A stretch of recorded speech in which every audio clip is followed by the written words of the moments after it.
guys! Welcome back sa aking channel. So today, ang isi-share ko sa inyo na recipe ay ang Tortang Sardinas, which is ile-level up natin para mas masarap.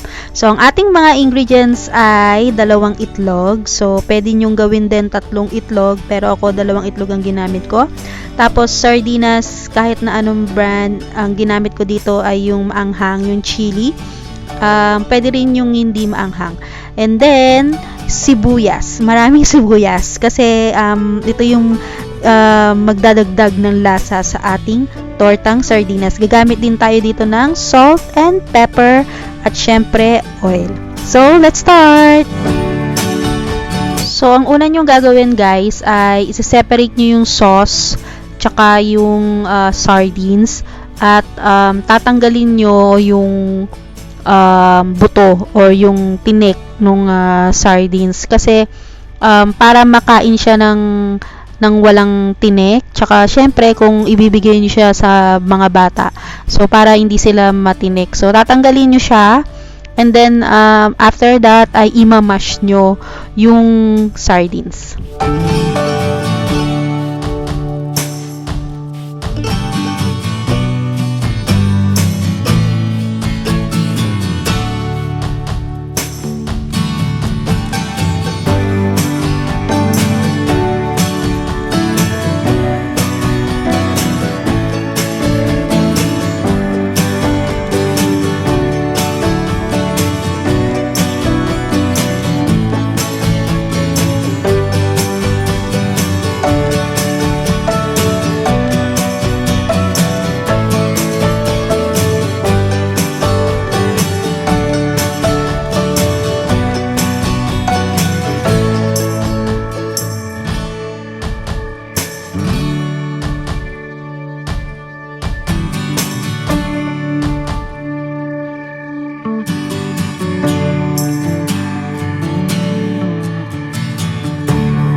Then guys, ay kunin nyo yung itlog. So, batihin nyo yung 2 itlog. So, pwede rin naman 3. So, pag 3, mas marami kayong magagawang tortang sardinas. So, ako ang ginawa ko 2 itlog.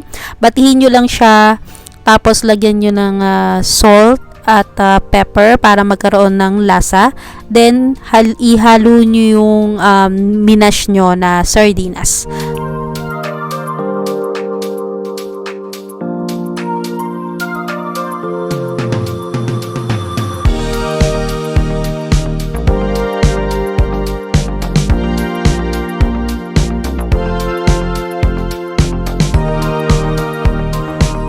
So guys, ang next na step ay magpainit kayo ng mantika at prituhin nyo ang inyong sardines mixture. So ako, ang ginawa ko dito ay 1.5 sandok. Nakagawa ako ng 3 piraso ng tortang sardinas. So hintayin nyo lang na mag-brown yung both sides at ilagay nyo siya sa clean na towel para ma-absorb yung excess na oil.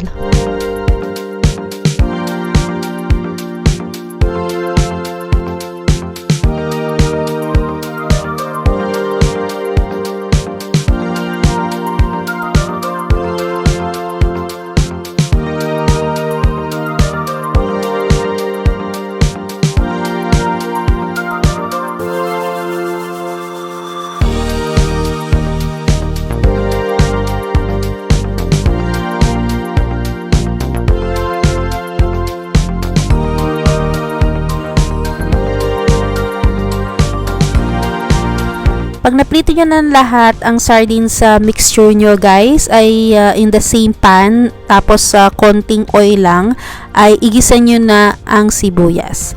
So pag gisa ng sibuyas, ay ilalagay nyo yung sauce nung sardinas na ibinukod natin kanina.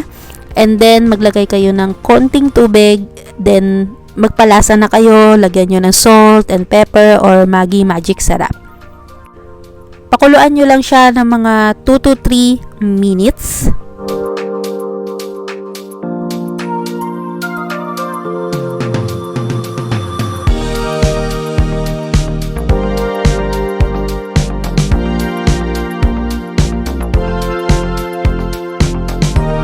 And then guys, ang last procedure ay ilalagay nyo yung tortang sardinas.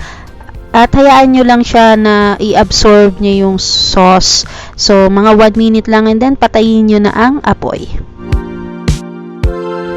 And that's it guys. Ayan ang aking recipe ng tortang sardinas na ni-level up natin na hindi nasayang yung sauce dahil hinalo natin. So, sana ay gayahin nyo rin itong recipe na to. At sa uulitin, bye-bye!